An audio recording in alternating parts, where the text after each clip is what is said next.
Hello and welcome to Whisky Sisters podcast. I am Inka Larissa. And I am Jennifer Rose. Together, we will bring you a monthly whiskey podcast where we will be discovering drams, exploring distilleries, and talking to industry experts and catching up with our whiskey pals. We will be sharing exciting whiskey adventures, sticking our noses into some whiskey news, keeping our drams on fire, of course, and cutting through any industry bullshit. So, buckle up and enjoy the ride. A warm Whisky Sisters welcome.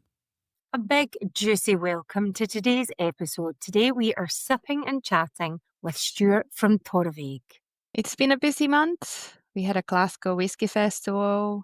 We popped over to Edinburgh as well. We met with industry legend David Boyd and Kevin from the Scottish Country. We have been moving and shaking and whiskey tasting for sure. Yeah, and Port of Leith finally as well. Yeah, we had a lovely tour there, didn't we, with Fraser? Yeah, Fraser was really good actually, because sometimes tours can be a bit boring if it's like samey. He was quite funny and witty and entertaining. He brought the sass, he had the good chat, and even though he probably has to say like his spiel like 300 times a day, he didn't have that kind of stale vibe. He had lovely, fresh, funny vibes. So we liked Fraser. And he was emotionally supportive when I had to wear the industrial boots. Yeah. The lunch there was really nice as well. Mm-hmm. But and Scottish Country, so we family run, I think it's family run, whiskey or bottle shop that they have one in Edinburgh, one in Mulgai and one in Stirling, I think it was. It's so bonny, the Edinburgh one, not been in the other ones yet, but I loved like their lighting and the way they had everything like laid out, and it had a bit of a kind of like dead welcoming, but a bit of a kind of mysterious feeling going down the back to where we did the tasting. I thought the shop was a whole vibe. Can you pronounce the whiskey that we tried, the independent bottler by David Boyd? Eranora. I know. Eranora. Ernaoir. Well, we got a whole reel coming up on that if I feel, good enough to post it, because my eye bags feel so bad in that light. And can get over your eye bags. I know. I took a nice video of you, and you just yeah. I sabotaged. Made me look like a Shrek with an eye bag filter. Oh my God. But David Boyd, well, legend. Let's just have take a moment for him. And Kevin was like super lovely. And we were spoiled actually, weren't we? Yeah, exactly. I didn't really know what to expect when they invited us to come over and like sample some whiskey. But it was really good fun, a good laugh. They were good company. Yes, they were. So anyway, if you are around those places, pop over and go check them out. But don't wear stiletto-heeled shoes to the Port of Leith Distillery unless you want to wear their sexy industrial boots. Oh, yes. I know. That was funny. But your boots were really cool, so... They were cool. Yeah, they were quite juicy and cozy. So also, we just launched some merch. We got Whisky Sisters Glencairn glasses, which, I will pop over the link into the descriptor of this episode. And also we have new merchandise, t-shirts, sweatshirts, hoodies, beanies, caps, pants, socks, tote bags. We are like, and when we say pants, we don't mean American pants, which means underpants. Under panties, we're talking about. And boxer shorts. For the male anatomy and the female anatomy. But I just quickly want to explain, because I will pop over a little explanation for socials as well, but I don't know if all our followers or listeners actually follow us on Instagram and so on. If you see duplicates on the website, on the pop-up site, because I just wanted to make sure that it's be easy I guess it's not easy because it's really messy. But like, I I made duplicates because basically everything gets printed in different countries. So you need to just have a wee nosy and see, like, if you're based in the US, you order the ones that come from the US to get cheaper prices on deliveries and stuff. Or Australia or Canada or EU or UK. But like, obviously you can order stuff like the beanies, for example, and the panties are made. They only available in the US, unfortunately. But you can order them. Like, I ordered the beanie to Italy from the US, and it was So fine. they are available everywhere, but they're only printed in the US. Yeah, exactly. But like, So the there's duplicates panties on and the beanies are available everywhere. Yeah, but then there's like, you might see the same t-shirt or very similar t-shirts or sweatshirts, for example, and then just have a look because there's duplicates, because some of them are from printed in the US or Canada or EU or UK. So like, if you choose your location, then it will be a little bit cheaper because the delivery charges, and there'll be Well, no taxes. I'd like to say, Anka, you've been very thoughtful and you've been totally grafting to sort out the merch. And for that, I salute you.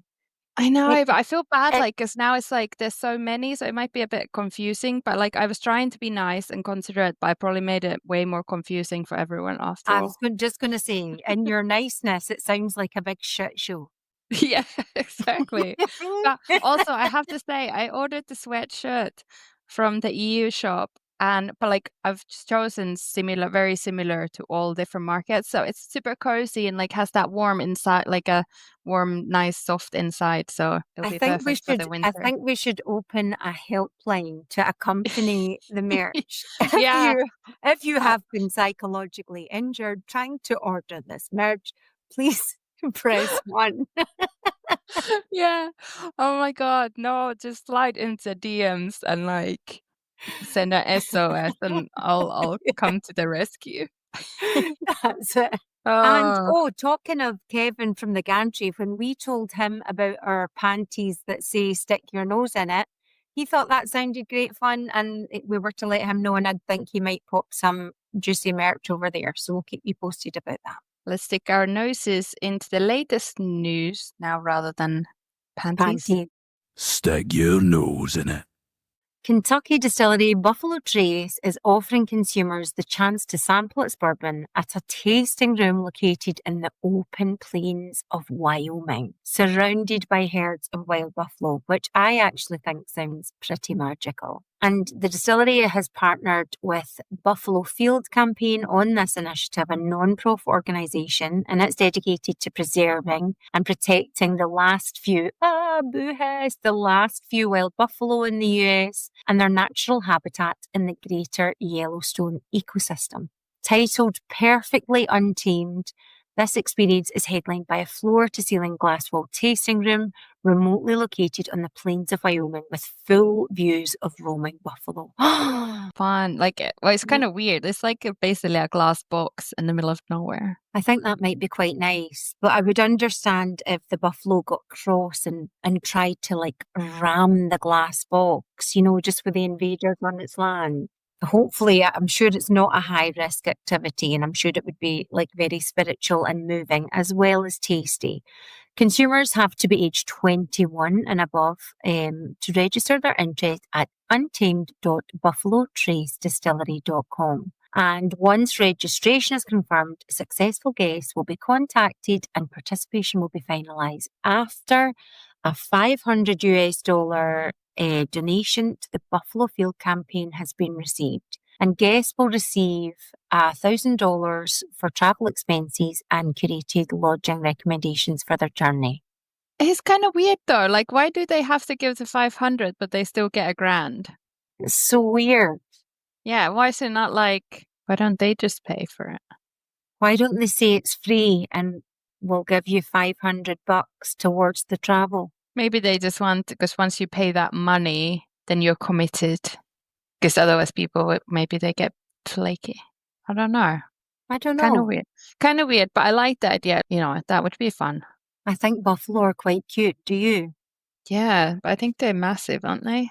Yeah, sturdy. So engineers at Macallan, Glenrothes and Parkmore distilleries, all which are owned by Edrington, are protesting changes to their work schedules. So they were on a strike last week and further 22 days are planned across November, December and January. They got 100% support amongst the engineers for the strike. Like for the past 2 years, they worked a 4-day week, but Edrington imposed a 5-day rota in August without prior agreement.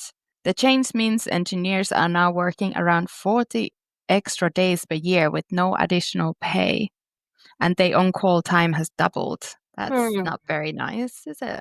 So they're sad. Fair enough.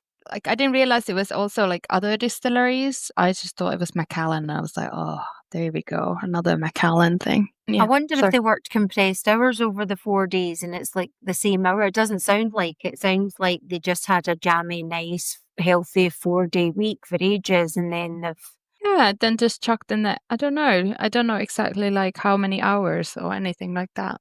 But we will keep eyes peeled on this news. I also saw that the Born Irish Spirit drink is now available at Tesco's. It's a blend of single malt and single grain Irish whiskies, which are then aged in a alligator char, ex-bourbon and stout casks. And I tried it recently, like earlier this year, and it's actually really nice. And it works really well in a Blevadier, which is kind of like the whiskey version of Negroni. So go to your local Tesco's if you live in the UK and give it a go. What's alligator char? Do you know? It's just like really heavy char, so it makes the inside of the barrel looks like alligator's skin. That's pretty cool. Yeah, it's just a big old heavy char, so that smokiness in there, I guess.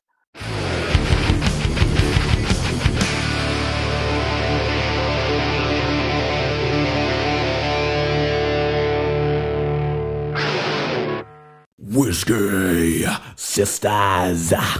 Okay, so for those of you that aren't yet familiar with Torabhaig, this is the second distillery from the beautiful Isle of Skye.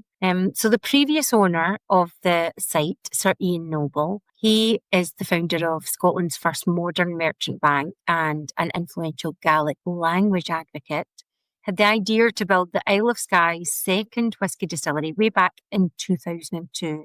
And he had this vision to create something that contributed to the economy of the island while respecting local tradition and craftsmanship. But Sir Ian sadly passed away in 2010 before that vision could fully come to life. But thankfully, Neil MacLeod Matheson, a spirits industry ledge, was looking for a site for his distillery, and Sir Ian's land happened to be the perfect spot for it.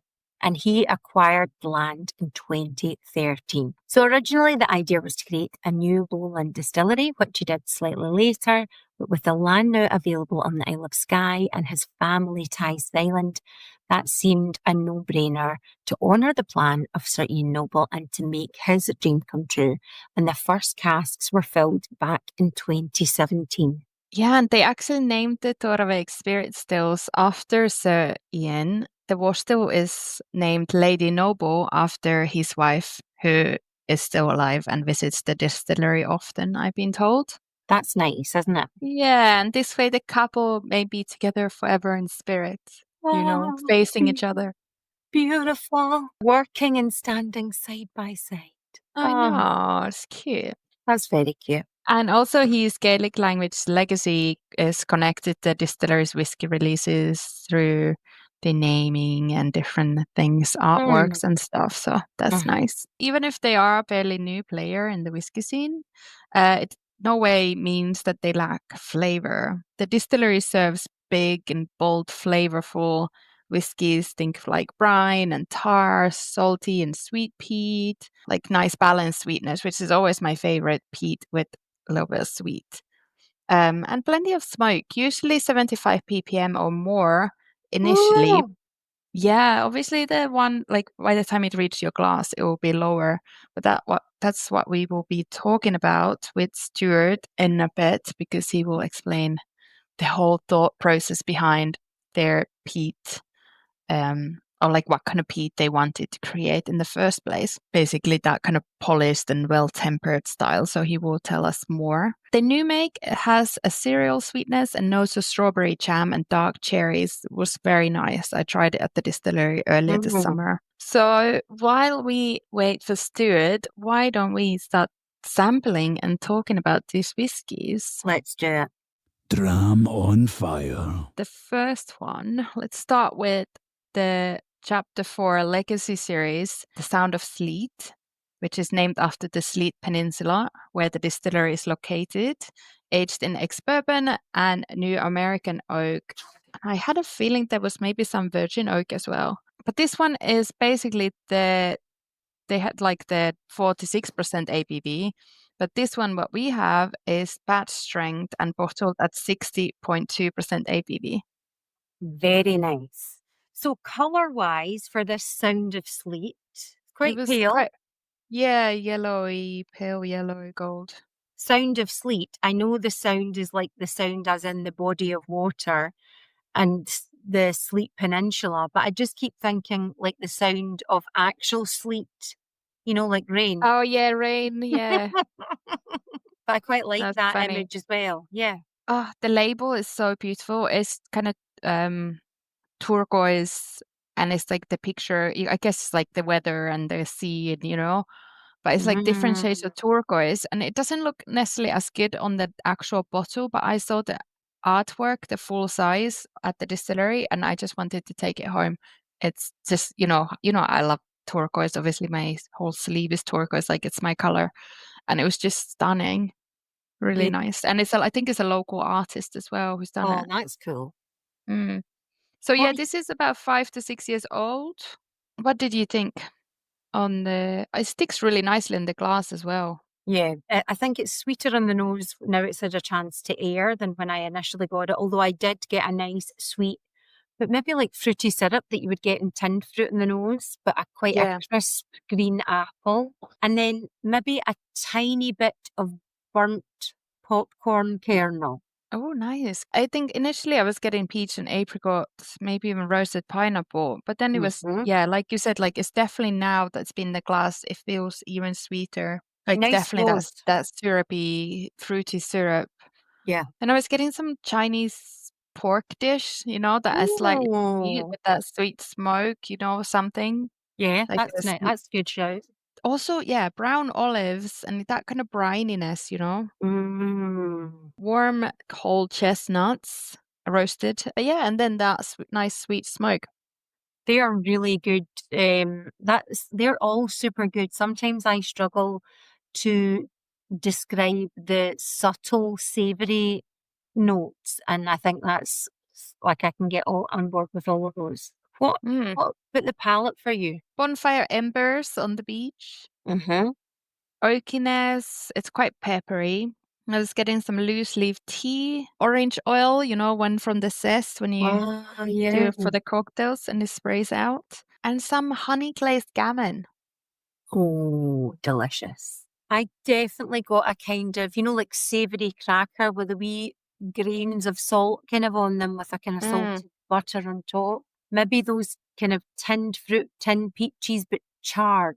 So sweet, but like a wee bit of salty savouriness for me in the palate. That peach is actually a good shout now that it's been in the glass and got a bit more air. Because, I don't like to add water. The air really changes it. So I feel like it's even sweeter now on the palate.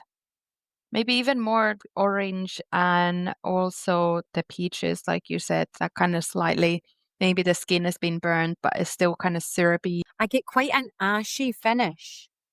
Yeah, and a bit more saltiness on the finish and maybe something earthy as well. Yeah, I like this one. Yeah, I very like the nice. original as well, the 46%, but I think I like this one more.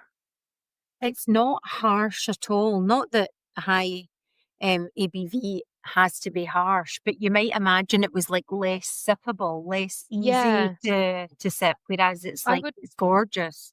I would probably recommend definitely just giving it a little bit more time in the glass, because those sweet, like when it gets a bit more sweeter as well, it really gets even better. Yeah, nice. Next up, we have, I think this is the latest release, first fill bourbon cask from the Reserve series, which is available for the club members. This one is batch 8, and I'm pretty sure it said that it's the oldest release to date. So we can just check that with Stewart, but I'm pretty sure that's what it was. 62.2% ABV. Oh, So you start on the nose. I'm just gonna have a quick sip of water. a lot on the nose for me. I found the fruits much more like juicy tropical fruits, sweet pineapple, and like maybe some apricot jam as well. But then I was getting something slightly plasticky, like rainwater in a plastic bucket, and Yeah. a bit of brininess. Oh my God. Oh my God. I love that because I wrote like boggy walk. You know, when you're just like, it's been raining and you're like squash, squash, squash, walking like some forest Yeah. kind of little path. And it's kind of that kind of, like leaves and mud and kind of, Yeah, you know what I mean? The I know what you rain. mean. We're on the nose together. It's funny though, because it's like initially I got vanilla and caramel Mm-hmm. and then the boggy walk. But now that it's been in the glass, it's even more sweeter. It's like more vanilla custard, like super kind of sweeter. Yeah, Still I getting the definitely get. caramel. What do you call that? What do you call that fancy vanilla? Madagascar vanilla, Yeah, like maybe? that very kind of sweet Mm. vanilla smell, but super nice. Yeah. Yeah, it's maybe less boggy now that it's been in the glass. It's Mhm. so cool. I love that whole bucket of water. It's really good. Um, the smoke on the nose is more fruity and delicate. Maybe even something like brown bread. How about the It's very palate yummy then? nose. So give the palate in this one quite sweet initially, kind of honeycomb, chocolate crunchy bar that's got the honeycomb and covered with Yeah. chocolate. Yeah. Tangy sweet fruitiness that I can't quite put my finger on exactly what it is, but maybe kind of like fruity pastry. You get the Danish pastries with kind of like soft syruped fruit on the top. I'm finding it quite sweet in the palate. Initially, I thought it was like fresh and lively, but at some point I was getting strawberry sweetness, Mm-hmm. which kind of makes sense that, when it's a bourbon cask as well, and you get maybe a little bit more of the DNA of the Mm-hmm. Yeah, the new yeah. make and the distillery. So all those like what I found from the new make, but without being Mm-hmm. new makey, if that makes sense. Mm-hmm. Um, Quite salty, subtle smoke, definitely that fizziness, like almost like fizzy Haribos, the tangy ones. Oh yes, that like sizzle of Yeah, sour, yeah, but still sweet, but like that kind of little. the But Werschnitz, yeah. do think that now that it's been a glass longer, I'm getting also that what you mentioned about the honeycomb bars. I think on the finish, the smoke comes through for me, but initially on the palate, I wouldn't have anything too smoky, but a kind of subtle smokiness that kind of builds with time on the finish. And it's very kind of mouth coating. Like, Yeah, like makes my you want to call mouth it this. water. Yeah. That's why we need video We podcasts. need video for the actions that people are missing here.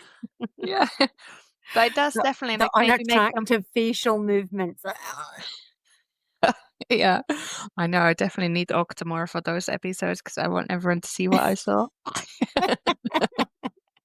Contorted face.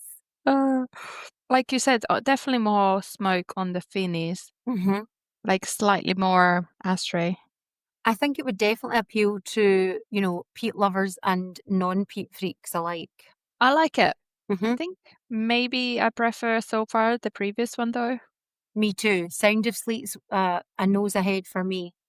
I guess because I like a little bit more different kind of sweetness with the peat. Although the bourbon on the nose was juicy, juicy.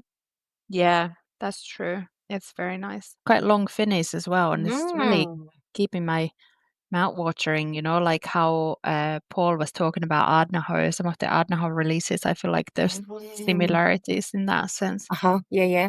Whisky Sisters! The last one today is Distillery Reserve, which is aged in Madeira cask. Juicy color this is. Like totally Oh, like kind of deep coppery amber orange vibes. yes. And it's 63.6% ABV. all quite hefty, like quite big volumes, but I don't think they really necessarily feel that like heavy or like strong. No, they feel mighty in flavour punch, but not as if they're going to knock you off your feet with the strength. Yeah, I think this might be one of the releases for the festival that they organized at the distillery this summer. I tried different Madeira ones when I was at the distillery, and one of them was actually straight from the cask, and it was just so nice. This on the nose is, oh my God, the nose on this is, I right? know. I Isn't it? literally first thing I wrote was yum, which I always do when it's Yeah, like I just don't yeah. even know what to say. I'm just Like I'm lost for swirling words. it on the glass, almost like I want to swirl it on the interior of my nostrils just to give myself the whole like aroma pleasure leisure. Like, oh, Yes. so good. Yeah, you know when they say don't stick your nose too far in the glass, but actually, Do it. Stick that yeah. nose and inhale. Big sniffs. I think it's delicious in the nose. I think and more has opened up now it's been sitting in the glass. I initially, however, got plum jam, really dense, moist. I was thinking cake, and then I thought, no, it's more than cake. It's like clouty dumpling or something, very rich and juicy with like the soaked sultanas and everything in it, and maybe like a kind of proper, you know, like a real chocolate mousse that's very kind of dark and rich and lumptuous. That was my Oh my initial God. nose. I'm loving all that. That sounds good. There's definitely some sweet peat, salty gammon. Yum. It's giving me Christmas vibes because in Yes. Finland we have a big gigantic pork that's been cooked in the oven for overnight, you know, basically Mhm. gammon, I guess, but it's just big lump. And it's that kind of salty, nice, like just Almost caramelized, meaty sweetness. yeah, and it just melts in your mouth, and it's definitely like that little bit maybe saltiness. Oh, it's just so nice. I And think that's a great shout. And more so now it's been in the glass because I think I can so get that now. mm, and I that think. plum jam that you mentioned, we also at Christmas we have these pastries where you put plum jam in the middle, and then sometimes Oh, you put some like icing sugar on the top. Then you know, and it's cooked yum. in the oven and stuff is like a butter pastry, and then the plum jam and the sugar. So that's Mhm. nice. Also getting like very rich honey. Can remember, you know, Mhm. when they like have all those different types of flowers, and you know, some of them are richer than others. Like the bag Um, boss bees that get all the good things and live in the nicest hive. yeah, but also there's like if you would eat it or put it in tea, it'd be like, oh, that's a bit weird because it's so rich, you know. But Okay.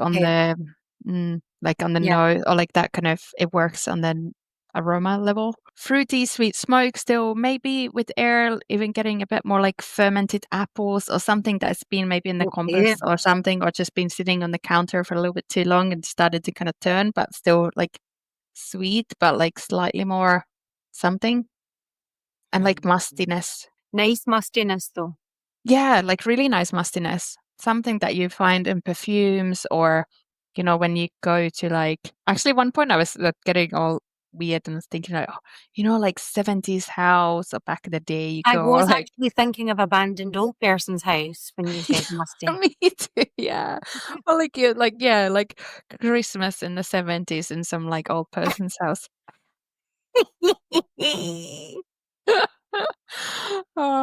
Like in a good way. In a good way, Yeah. yes. Bottle it up in a whiskey and it's all good.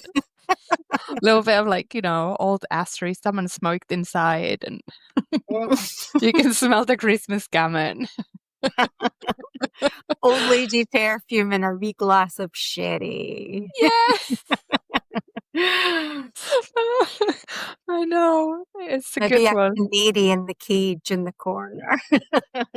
Oh my God. I'm gonna have a sip just to remind myself on the Me palate. too. On the palate, initially, I got very beautifully, like, not peppery spice, but more like a ginger baking spice. And then I was thinking beautiful, big, juicy, homemade ginger biscuits. But then maybe a little bit of the biscuit has got slightly caramelized, charred on the baking tray. So it doesn't give you a burnt crispness, but slightly burnt crispness. Oh my God, totally Christmas vibes. That was my first taste, but yeah, lots of like baking juiciness. That is so good. Like now you said it, I can totally taste the gingerbread and the burnt corners. Yeah. That's a I really good really shout. want some baked goods and like lots of like nice food now. I'm starting to get really, really hungry, and I've eaten earlier as well. Oh no, I haven't eaten yet. I was getting saltiness on the palate initially and some blackberries and blackcurrant. You know those dark wine gums, basically the best ones in the bag? Oh, the dark red ones? Yeah, like the almost black ones, you know? Yeah, They yeah. only have like one or two in the bag, and you always annoy it's like because they're the best ones. But you have lots of green. Yeah, one of them actually tastes like vomit. I think that is the green one that tastes like vomit. It's horrible. So none of those. And also croissants filled with berry jam, which they serve here in Italy. Yes, very nice. That Yeah. buttery, like kind of pastry deliciousness. Yeah. And then that kind of dark, they call it forest fruits here. Berry croissant wrapped around sugary smoke. That's what I wrote.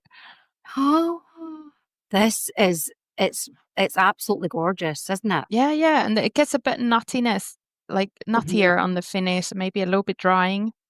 I can taste it on my own lips, and I'm licking my own lips. It's lip licking good. So Right? good. So good. So good. Yeah. I think that's my favorite today. That was actually, I did try when we tried stuff in the warehouse when I was visiting the distillery, the Madeira one. Oh my God. That was so good. So I think maybe that their style of spirit really works with Madeira, port, all these.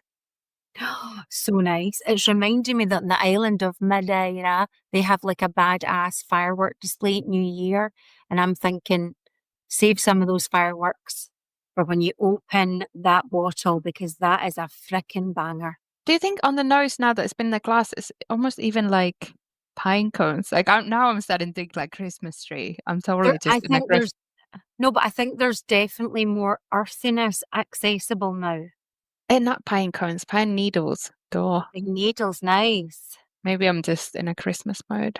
Yeah, I'm going early with Christmas, which is a little bit unlike me because I can be a bit bah humbuggy, but we're mentioning it in the November episode, so we must both be fairly open to the festivities approaching. We're allowing I know. the build up. What do you call the round thing? The Wreath. Wreath. Yeah. Is it too early to put that on the door? Because I was going to do that tomorrow. I think you do you. Like, I know you get people that police the decorations and it should just be certain times, but I think unleash your creativity and do you. Last year, when I think I was the first one in the building to put it on the door, because I put it on the, outside in the hall. And then after that, everyone in our building put theirs. But remember, you are from the country that gave us Lapland. You probably are considered the festive chick in the block. I know. I actually give Christmas gifts. Yeah. I give Christmas gifts to all the neighbors in the building. There we go. So and who's going to start? They're all waiting for you. It's like when the queen has to start eating first or something like that. I know. And I also always have to put the Christmas tree close to the window so people from outside can get all festive when they look, they walk in their dogs in the dark. Very nice. Love it. Yeah, good point. I will do that tomorrow then. Stewart Dick. So, hi, Stuart. Thank you so very much for joining us. And we would love if you could start by telling us a bit about your whisky background and how you ended up working at Torabhaig. Yeah, thank you for having me on. I've been in whisky for a little over 6 years. I started as a tour guide at Tomatin Distillery. Cool. I worked in the visitor centre there for about 3 years. I got into whiskey. My CV is really varied. It's all over the place. And I started out my career in hospitality and then did a bunch of other things. I got back into hospitality back in 2019. Did a bit of bartending. And that's what really kind of ignited my love of whiskey, my passion for whiskey.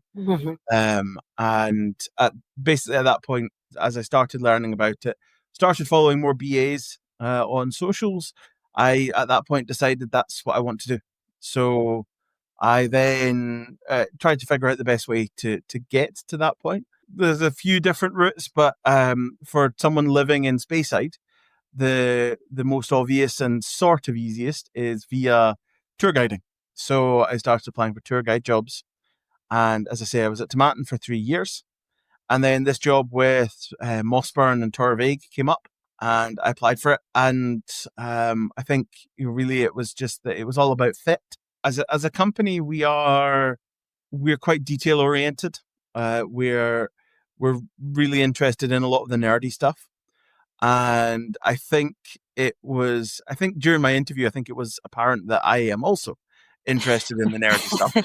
That's why you're here today. I think that's a big part of what helped me secure the job. So yeah, I've been with Torabhaig for 3 years. Started as UK brand ambassador. I'm now global brand ambassador. I still spend most of my time in the UK, but I spend a bit of time in Europe.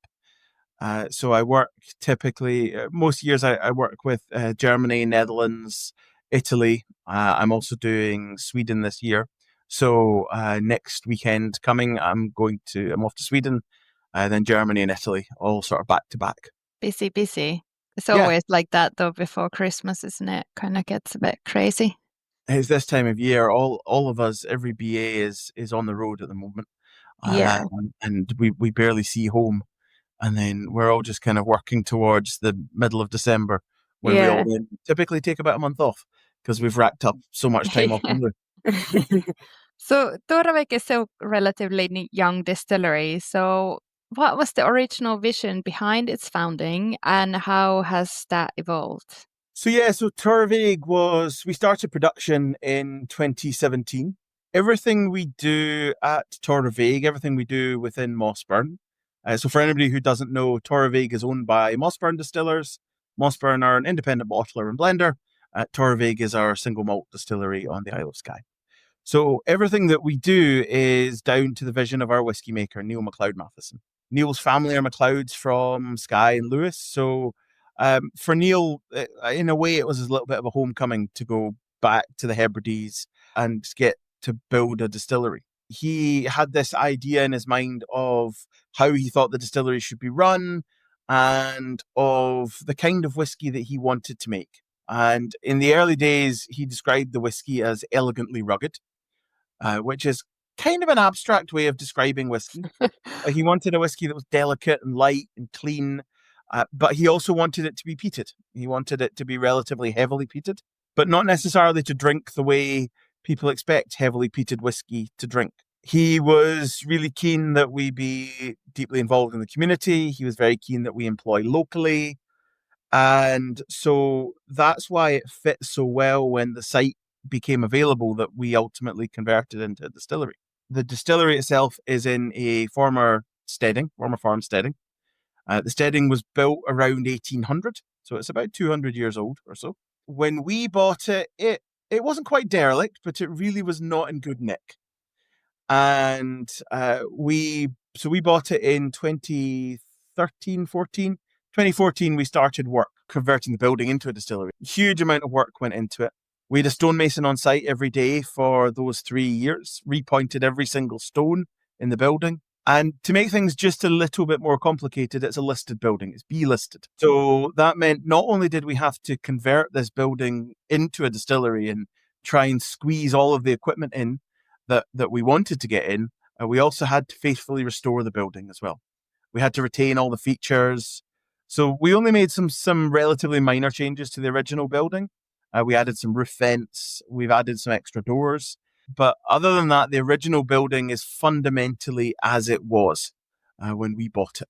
Yeah, so basically that obviously fitting in all the equipment into that building must have changed your plans a little bit, at least like, you know, the sizes or shapes of the stills. Like how could you still manage to do what you wanted to, like what kind of spirit you wanted to achieve, but then having to do those changes? Yeah, so it's one of the things I find really interesting about new wave distilleries. So distilleries like ourselves and Nickney and Lochlee and Lindors and I could list a whole bunch more. All of us who have started in the last sort of 20 years or so, is in every case with all of us, there is some person who has a vision for the whiskey. They have an idea of the whiskey that they want to make. And it's really a case of sort of starting with the vision of the whiskey and then working backwards. I want this whiskey, so therefore I need this new make, so I need to distill like this, ferment like this, etc., etc. So Neil, knowing the whiskey that he wanted to make, he knew we wanted lots of copper contact, light, delicate spirit. So therefore that meant long fermentations. Fermentations was probably the first time that the building had an impact on production. His original plan was to install 9 washbacks. He bought 9 washbacks and was only able to fit 8 washbacks into the building. So we ended up with a spare washback. I don't know what we did with it. I like to think he took it home and turned it into a hot tub. Like the whiskey nerd's dream hot tub, a 10,000 litre Douglas fir Yeah. hot tub. It's I think every whiskey nerd's dream to have that. I've never asked the question because I don't want to ruin my own fiction, to be perfectly honest.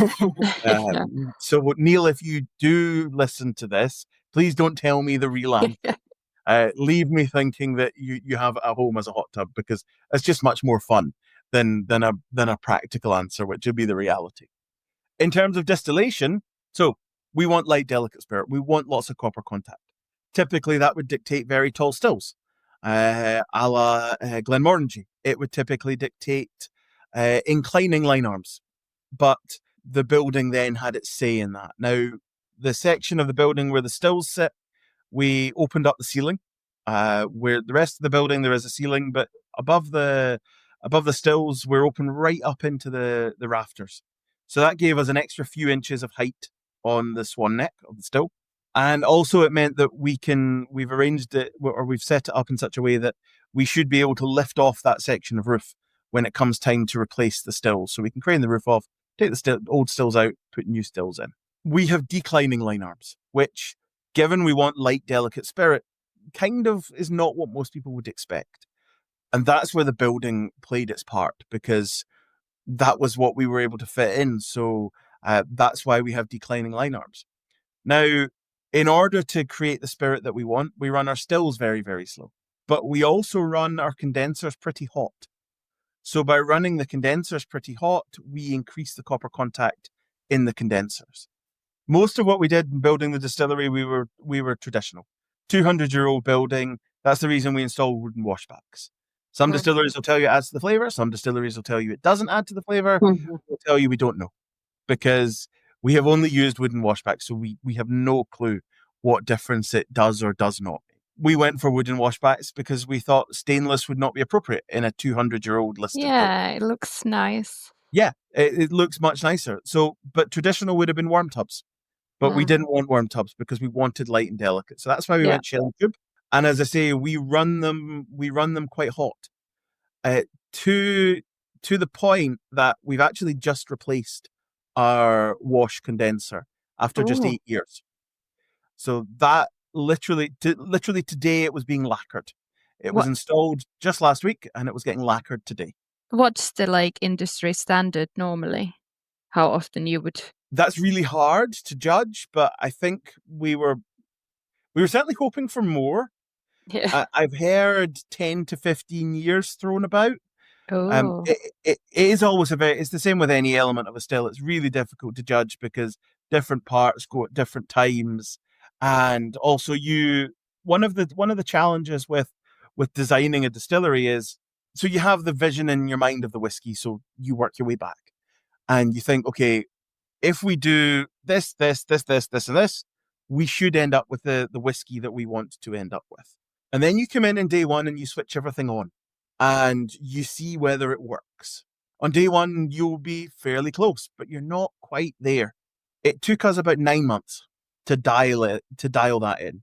So 9 months of research and development, of changing something every week. So one thing at a time. So that was peat levels up, peat levels down, this yeast, that yeast, 1 yeast, 2 yeasts, more yeast, less yeast, changing cut points, changing how we ran the stills. So running the stills harder, running them cooler, running the condensers hotter and colder, changing cut, all of these things in order to try and get there. is a bit of a 2 steps forward, 1 step backwards kind of Yeah. process. I suspect there's probably a way for us to get the spirit that we have through a slightly different combination of things, but it will have taken us a while to dial in exactly the combination that we have now. And that's creating that lovely, light, delicate spirit where the peatiness is not in your face. Because we were just going to ask you about that actually, Stuart, the peatiness. Like with some releases, are around 75 ppm, but the peat, much more kind of perhaps gentle than you would expect at that. And we were trying those whiskies earlier, and the peat kind of felt somewhat like delayed or coming through more strongly as we work towards the finish. So how does that work? Is that to do with all that kind of alchemy that you were talking about to get it just the way you wanted it? Realistically, yes, it is. So for us, when we think about peat, we talk, and this is true of all peated whiskies. We talk about 2 sets of phenolic compounds. We talk about cresols and we talk about guaiacols. So cresols give you TCP and sticking plasters, antiseptic, and a tire fire.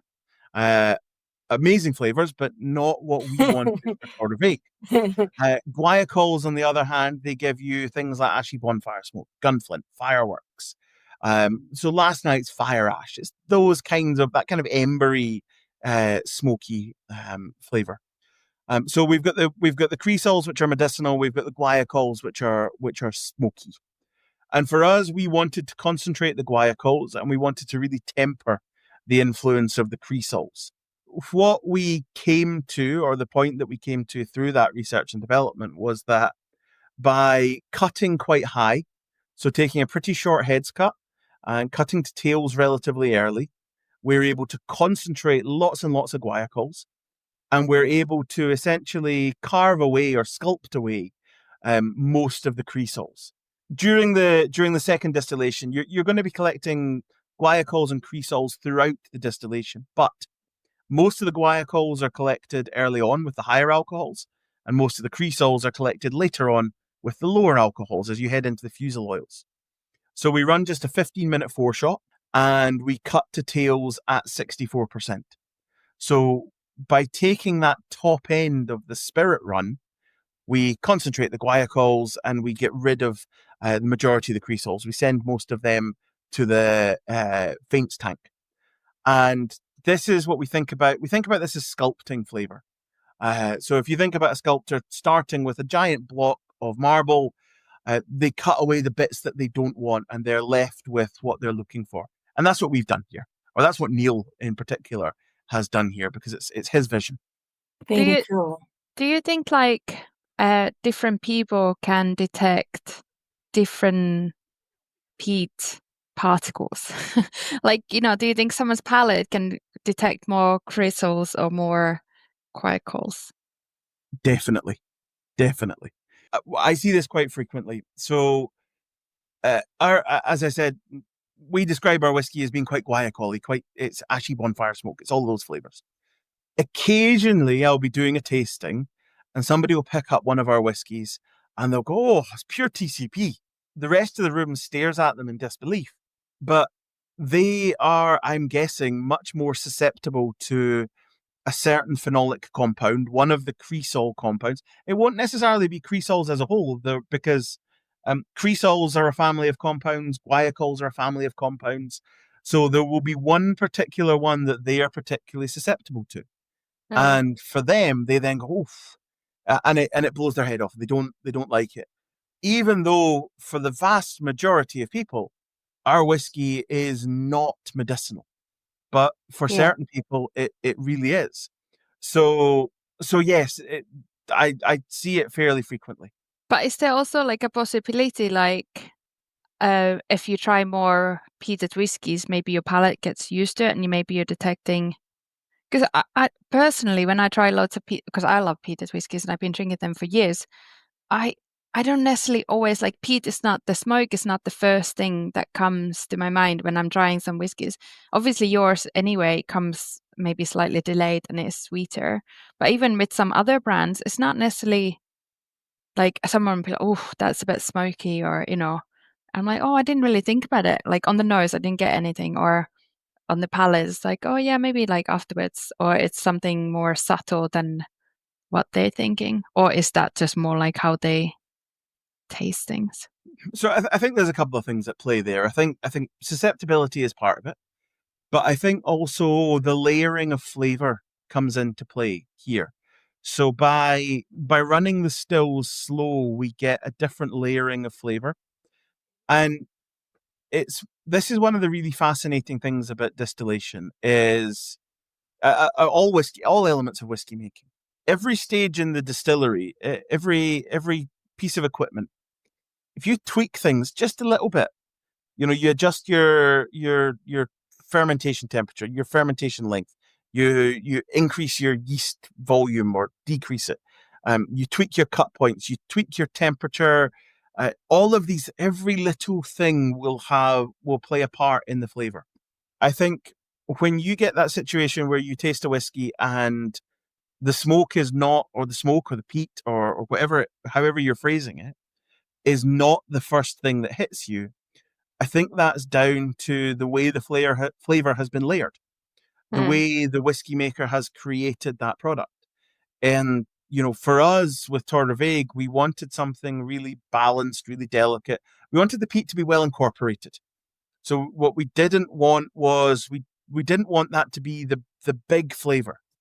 The phrase that we now use to describe our whiskey is smoke with taste.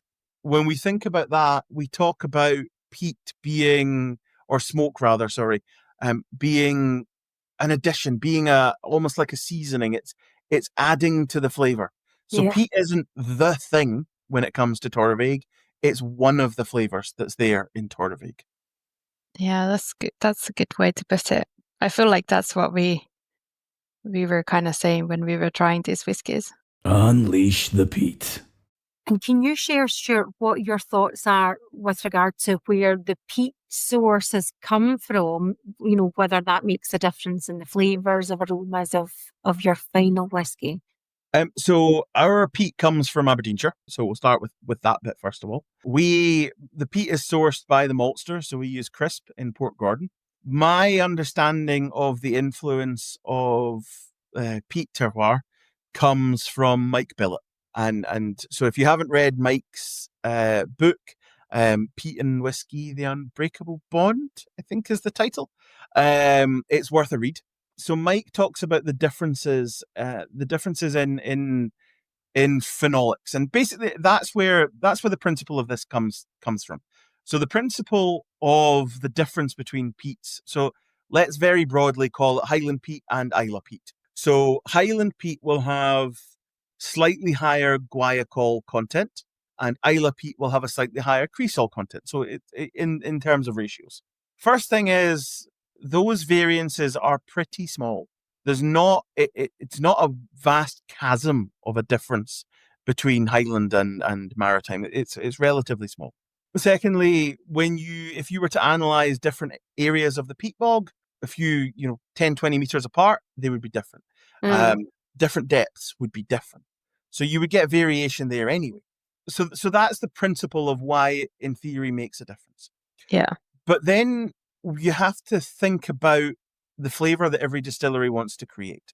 We want to create this ashy bonfire smoke. So let's say we ended up with barley that was peated with Maritime peat. And let's say it did have a slightly higher cresol content in it. Well, that's not the flavor we want. We want guaiacols. So we would bump our cut points up. Probably couldn't bump the heads cut up very much, but we could shorten the spirit run in theory. So instead of cutting at 64, we could maybe cut at 66. Yeah. On the flip side, if you have a big medicinal distillery on Islay and they get barley which is a bit too guaiacol-y for them, they could bump their cut points down. So they could run a longer foreshot and perhaps go deeper into the tails. So yes, well, in theory, if you were to take barley peated with both peats and run it absolutely identically, then theoretically, you would get a difference. Yeah. But you would have to keep absolutely everything the same, including the atmospheric conditions, because your atmospheric pressure, your weather, your temperature, your humidity, all of these things have a bearing. So it's very difficult to control for that. Yeah. So No, that in makes sense. theory, it makes a difference, but in principle, every distillery is setting out to create their style of whiskey. Devil's in the details. Yeah. So Yeah. we've just tried the Chapter 4 Legacy Series, Sound of Sleet, the batch strength one, which we thoroughly enjoyed. But like, how many chapters can we expect from you guys? And can you just quickly walk us through the thought process behind this concept of the chapters? Sure. Yeah. So the Legacy series is our journey to the release of a 10-year-old. The principle behind the Legacy series is that each expression will chart the evolution of the whiskey, give people a chance to follow the journey. And that's one of the reasons why we've not released a huge number of expressions, because we want people to really clearly be able to see how the whiskey matures. At the moment, the plan is that there should be another Legacy release. I intentionally said at the moment, and I intentionally said the plan. This plan has changed a couple of times. There is only one thing you can guarantee about a plan, is that it's going to change. So we set out this plan in the early days of how many Legacy chapters there were going to be. And we added some, then we took some away. We've chopped and changed this around a couple of times. As demand has changed, as the whiskey has matured faster than we expected. So currently the intention is that there will be one more before we release a 10-year-old in 2028. We're not doing a batch strength on every release. So we did a batch strength for Alt Glown, but we didn't do one for Crochnamonia. We did one for Sound of Slate. Will we do one for Chapter 5? Maybe, maybe not. I don't know. I don't even know what the name is. At one point, there was a name being tossed about that we might use. Currently, it is TBC. So it's not even a case of I can't tell you. I don't know at the moment. We haven't, maybe there's a short list, but I'm not aware of it at the moment. And this is one of the exciting and fun things about being part of a young distillery. Things evolve and things change, and we adapt and we respond to how the whiskey is maturing.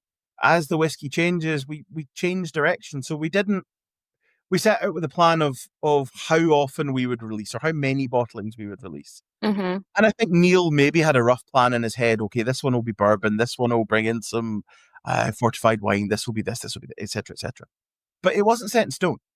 So it was only as Neil tasted it and went, oh, okay, actually, the Pedro Jimenez and Oloroso's ready. We'll use that for Crochnamonia. Some of the Virgin Oak, the heavy toast Virgin Oak is ready. We'll use that in Sound of Slate.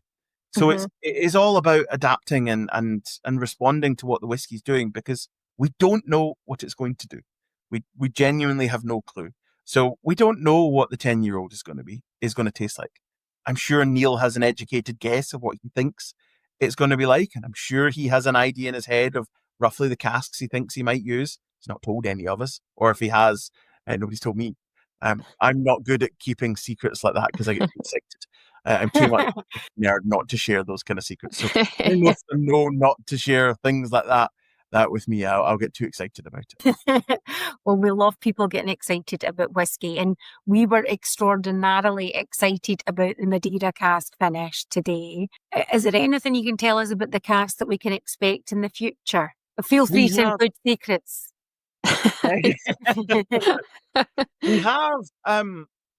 We have the cask types you would expect. So most of our liquid obviously is going into ex-bourbon. That is the backbone of Torabhaig. It's a beautiful illustration of our house style, our distillery character. I find it hard to beat any whiskey in ex-bourbon, because there's nothing hiding spirit character. So I love that. So we've got lots of those. We've got quite a bit of refill. We've got rum casks. We have mezcal casks.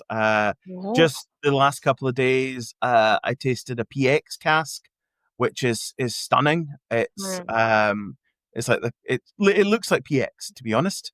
If you put that side by side in a glass, you would be hard pressed to figure out what's what. There was also a Madeira cask, which Torabhaig and Madeira seems to be working. Oh my god! Well, yeah, maybe that's the one that we tried in June in the warehouse, because I was mentioning it earlier and saying that Madeira cask that we tried in June in the warehouse was amazing. Yeah. But so was this one from today. Actually, even with the bourbon that we had today, which is the oldest to date, I believe. Yeah. Super nice. And like you said, like maybe the bourbon, you can get a little bit of that, the distillery DNA. And I was getting that strawberry jammy sweetness that I found in new make, but obviously without being new makey. It's really nice. But the Madeira, there's something about that style of peat that you guys are bringing to the table with those sweeter wines like sherries and Madeira port. It's just so good. So Yeah. good. So the Madeira, the sample of Madeira that I gave you guys, that will be a sister cask of the one that you tried in June. Okay. So we And is had that still available? Can people buy this Madeira? that is all gone at the moment. Okay. We'll see. So we this year for the first time we did some single cask bottlings. So we did some retailer exclusives, and we did some for the distillery as well. So it was a distillery reserve that I've sent you. So we started doing those a couple of years ago. So I expect we'll do some more of those next year. What cask types they'll be, I don't know. And we started doing retailer exclusives this year. So we did one for Royal Mile, we did one for Isle of Skye Distillers, and there's a few others still to come before Christmas. Oh, great. And we have set aside some casks already potentially that could be used for those next year. Mm-hmm. And there is a Madeira cask in there, so somebody may well go for a Madeira again. It's giving a really nice fruitiness without overwhelming it. It's nicely in balance. Are you We've also got, available in the US? Sorry, just because we got loads of listeners in the US. Are there any plans or are you already? so we have done some single casks in the US. We did one or doing one. I'm not sure timeline wise. But there's one for Binnies and one for Total Wine. Bruce would be the person to follow. Keep an eye on for that. So he's at Mossburn_Bruce. Bruce is our other ambassador. His title is Global Head of Brand Advocacy. So he is responsible for the States, or the States is his market. So he's the one to follow on socials to keep an eye out for what's happening in the US. I know there are a couple of other things in the works. I don't know what ones I can talk about, so I'm not going to talk about any of them. Yeah. But so Torabhaig is available in the States, predominantly East Coast, West Coast, Illinois, and Texas, also Florida. We have been working with people to do some single casks. So I'm looking forward to seeing what single casks come out next year. We are as well. Yeah. There's a really interesting mezcal one on the floor in the warehouse. Can't wait. We tried the other day. There's some, so we've got all sorts of stuff. So we've got some Calvados casks knocking about. We've got some Tokai casks. We've got an assortment of different wine casks, and we've got an assortment of Oloroso casks with black heads. So Oloroso seasoned hogshead with heavy char virgin oak ends on them. So a bit of a hybrid cask. So there's lots of fun stuff. Lots of stuff that I'm sure Neil is having great fun blending with. Blending with between the bourbon casks and the various fortified wine casks. And that's one of the things which is one of the slight points of difference with the Legacy series compared to lots of other young whiskies. These are all full maturation. They're not finishes. So Croch Pneumonia, all of the liquid was 4 or 5 years in its original cask. Same for Sound of Slate, same for Oak Glown. Mm-hmm. So with Croch Pneumonia, it was just a really small touch of 4 or 5 year old PX matured and 4 or 5 year old Oloroso matured alongside the ex-bourbon matured liquid. And that just allows us to really precisely dial in the flavor that we're looking for and retain that house style. House style is key for us. And that's one of the reasons why Legacy series exists, is we're using it also to really establish our house style. So by the time we release the 10-year-old, basically we want you to, broadly speaking, know what to expect. One of the big old distilleries releases something new. You've got an idea. You know roughly what you're going to get from them. It'll be slightly different depending on the expression, but you have an idea. With us, we're getting there. We're the house style has been consistent throughout everything that we've done. And that's the whole point of what we're doing. We want to really establish that. Stuart, we can't let you go without asking our Whisky Sisters question about your dream dram. If somebody famous, dead or alive, you were able to share a dram with them, maybe one of your signature styles of the distillery or something else, who would you share the dram with and what whiskey would you choose? So I'll give you an on-brand and an off-brand answer. So if it was on-brand, actually it would be that 8-year-old bourbon Torabhaig that you guys have got. It is, I think it's stunning. It's got some really lovely coconut going on there. It's light. It's still delicate, but obviously it's quite strong, so it's got a bit of a punch to it. Going off-brand, it would be something from Kilchoman, probably Lochgorm. Oh, love Glencairn. My one of my regulars on my shelf is Kilchoman Sanig, but Lochgorm is definitely very high on my list. What's the best year? I can never remember what each year tastes like. I just remember I really enjoy it. I'm not good at remembering which year I prefer. Do you have a preference on year? Yeah, 2021. And I buy it every year, and then I'm still looking for 2021. I know, I shouldn't. I accept that it's different. But I think last year was actually, really enjoyed last year. The year before that was a bit too sherried, if that makes sense. Like I Yeah. wasn't too into it. But now I think it's the 10-year-old this year. Okay. I wanted to try it before I buy it, but I probably won't end up buying it. Good thing of being in Italy is that everything comes here in a delay, so I have time to maybe try a few times. And you get before to I read buy some it. reviews and stuff as well first, and see Yeah. what But other anyway, people. I'm always still curious. So even if I say I'm not going to buy it, I normally do. So I've been buying it since I think 2020. Nice. Yeah. So I've got a few of them. The first one of those I was given like about half a bottle. One of my former colleagues at Tomatin, she had previously worked at Kilchoman, and when she was moving, she was kind of getting shot of a bunch of whiskey. And so that was the first time I had a Lochgorm. She gave me like a half bottle that she didn't want to move with, and that was a bit of a revelation when I got that. nice. And who would you share it with? Who's your famous person, dead or alive? I always really struggle with with that kind of question. I think Anthony Hopkins would be an interesting person to have a dram with. Nice. Yeah. Seems like a nice guy. Seems like an interesting guy. Would have some pretty great stories from some pretty cool films. Yeah. I think he'd be good crack to have a dram with. I like that. No one said that before, so bonus point. Thank you so much for joining us today and all that peat intel. You know, I could stay here all day and just dig deeper, but unfortunately we don't have more time today. No. Unless we want to have like a half-day episode. But maybe we'll have you on another time and chat more. No, that'd be great. I'd be delighted to come on again. Thank you so much for having me on. It has been a pleasure chatting to you both, chatting Pete. So I will see you guys at some other festival at some point. Yeah. Out there Thank you somewhere. so much, Stuart. Thank you. Cheers. Thank you very much, Thank guys. you. You've been listening to the Whisky Sisters podcast. So thank you, listeners.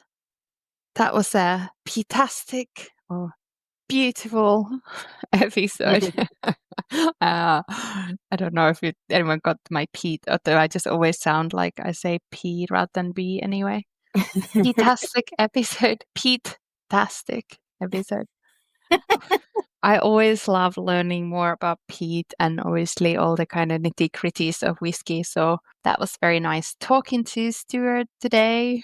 Yes, thank you, Stuart, so very much. And we've already earlier in the episode been bumping on about Christmas. Next month will be our season 4 finale. We kind of forgot to wrap up season 4. It's just been going for like ages, isn't it? Like season 4 bores, like, So we're going to wrap it up and it'll be our special Christmas episode with festive whiskies, merriment and cheer, probably sequins and a little bit of pizzazz.